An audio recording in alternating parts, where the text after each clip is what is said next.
Kjo nuk është vetëm një lajm i zakonshëm. Kjo është një alarm për fatin e komunës sonë. 2 ditë më herët, opinioni publik dhe komuna jonë u shokuan nga një audio incizim të rëndic, ku kryetari i largimit të Renozit dëgjohet duke bërë pazare me tokat e komunës sikur të ishin pronë personale e tij, duke llogaritur milionat përfitime me pasurinë publike. Ky skandal nuk është rasti. Është fotografia e pastër e qeverisës së tij. Kur populli numëron centet, kryetari numëron milionat.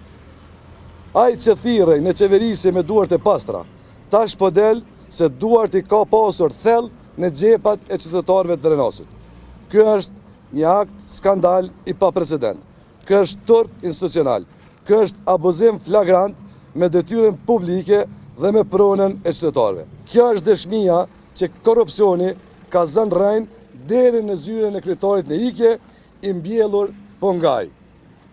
Është e papranueshme që derisa fëmijët tonë rrishten pa kushte elementare, disa e shndrojnë komunën në bankomat personal. Nga kjo foltore, ftoj organet e drejtësisë që të marrin menjëherë një rast në shqyrtim, ta hetojnë deri në fund dhe të nxjerrin para drejtësisë gjithë ata që kanë abuzuar me detyrën dhe besimin e qytetarëve. Ky është një detyrim ligjor, moral dhe çdo vonesë është bashkëfaqësi. Drejtësia nuk duhet vonohet, sepse drejtësia vonuar është drejtësi e mohuar. Është e dhimbshme që gara për komunën tonë po ndotet me skandalet e tilla, por askush nuk mund të pres prej meje heshtje përballë këtij turpi. Ai që veten e çunte kampion, vërtet po del të jetë kampion i pazareve dhe abuzimeve me prona publike. Po del kampion i korrupsionit jo i qytetarëve. 12 tetori do jetë dita kur Drenosi ndron faqen dhe hap një kapitull të ri.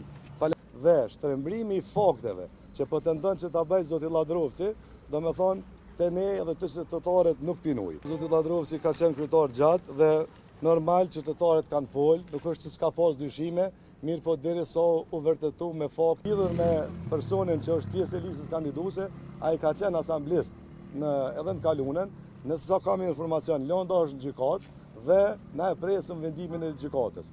Çdo vendim që e merr gjykata për neve dhe Partinë Demokratike dhe për mu, të ardhmen sekretari i komunës ka me qenë i zbatueshëm, sepse vendimet e gjykatës janë obligative.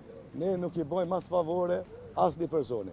Vendimet e gjykatës i presim, le të flet drejtësia dhe kur flet drejtësia na jemi këto për mi shty proceset përpara. Që zoti Sinoni e ka adresën, më në mi pyet ato, përgjegjësi për atë punë nuk maj, unë e kom një, sikur që keni dëgjuar dhe jo gjithë si gazetarë, si media, opinioni publik në rast është i trënditur, do me thonë me atë që ka dëgju, është e pandershme kur qytetarët meten në gjendje të keqe dhe në gjendje të rënd dhe ata flasin për miliona.